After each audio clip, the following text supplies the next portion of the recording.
मैं सचिन देसाई परवेज दीप्ति गुरु अहमदाबाद से आप साहिबान के मुखातिब हूँ। आपको ये बता देना चाहता हूँ कि आज जो मातृदिन के मुतालिक कुछ छोटी मोटी बातें करनी है, वो जिनके जराए हो रही हैं, वो फीलिंग्स के सभी मौजूदा हुक्मदार को मैं सलाम व एहतराम उनके शुक्रगुजारी के साथ ही मेरी चंद बातें आपसे कहना चाहता हूँ। माँ ऐसी एक शख्सियत हैं जिनका मोल आप एक लम्हे में या मातृदिन के एक सालाना आते मातृदिन के उसमें नहीं कर पाते हैं और कर भी नहीं सकते हैं।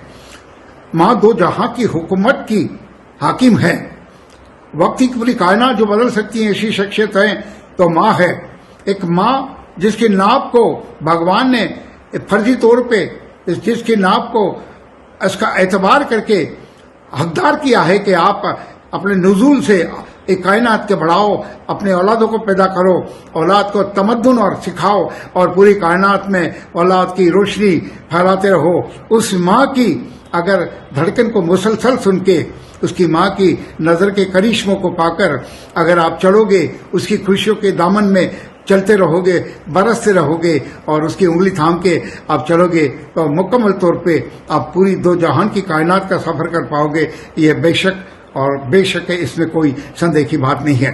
लेकिन माँ तो सब कुछ करती है, ताउम्र करती है, जन्नत नशीन होती है, उसके बाद भी करती है।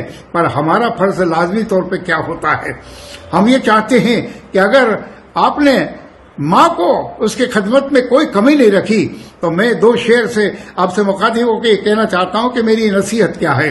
ये दो शेर आपको मुकम्मल तौर पे पूरी कायनात को लागू पड़ते हैं। मैं कह रहा हूँ कि उछल के आसमानों में संभलना जान जाओगे, उछल के आसमानों में संभलना जान जाओगे, तुम अपनी रूह से आगे निकलना जान जाओगे। साइंस की भी कोई काबिलियत नहीं कि जो आपको अपनी रूह से आगे निकल दे, न्यूटन भी नहीं निकाल सकता, आपको उछालेगा नीचे गिराएगा। लेकिन एक माँ है, वो आपको जन्नत की कायनात के पार ले जा सकती है। उछल के आसमानों में संभलना जान जाओगे, तुम अपनी रूह से आगे निकलना जान जाओगे।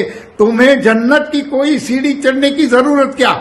अरे धर्म को क्या मानते हो, मजहब की पोथियों को क्यों रखते हो, गंगा जमुना का क्यों स्थान करते हो, जन्नत के स्वर की सीढ़ी चढ़ने के लिए ये सब तोहफे आपको अपनाते तरीके। तुम्हें जन्नत की कोई सीढ़ी चढ़ने की जरूरत क्या। अगर उंगली पकड़ के, अगर लकड़ी पकड़ के माँ की चलना जान जाओगे।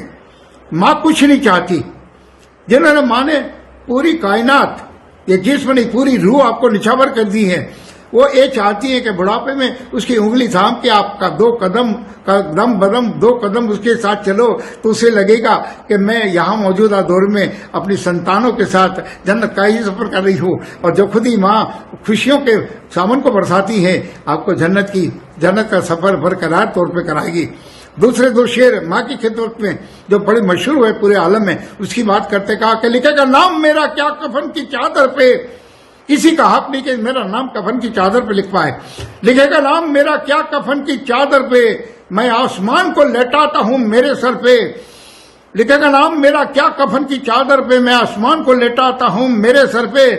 खुदा भी चाहे, अरे खुदा भी चाहे तो न छीन पाएगा मुझको, उसके हक में भी मेरी मौत नहीं है। खुदा भी चाहे तो न छीन पाएगा मुझको।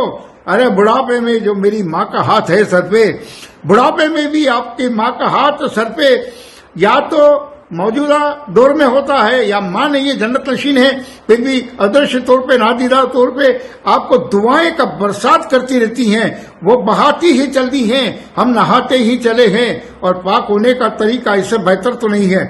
माँ जब अपनी दुआओं की बरसातें करती हैं तो गंगा और जमुना भी उसमें उसके पावन मौजों को उसमें बहा ले जाते हैं। मैं ये आपको साफ कहना चाहता हूँ कि गंगा, जमुना और जमजम के पानी को पीने के बजाय आपके माँ के कदमों में आपके खिदमत किया तो कुरान का वो आइन साबित होगा। कुरान ने जो फरमाया कि माँ के कदमों में जन्नत है, वो आपके कदमों में, माँ के कदमों में आप जरूर जन्नत पाएंगे। तो मैं ये चाहता हूँ कि मातृदिन पे हम अगर माँ हाजिर हैं तो उनके कदमों को लिपट कर हम उनकी दुआएं और आशीर्वाद को पाएं। अगर माँ यहाँ मौजूद नहीं है तो हम और किसी की माँ को अपना के, अपनी माँ बना के, उनके आशीर्वाद हमने हमारे सर पे लेके हम इस कायनात को मुनव्वर करें, रोशन करें। इससे ज्यादा मैं कुछ कहना चाहता हूँ नहीं हूँ। और फीलिंग्स को मैं दूसरी बार मातृदिन को इस तरह से मनाने के लिए मुबारकबादी देता हूँ।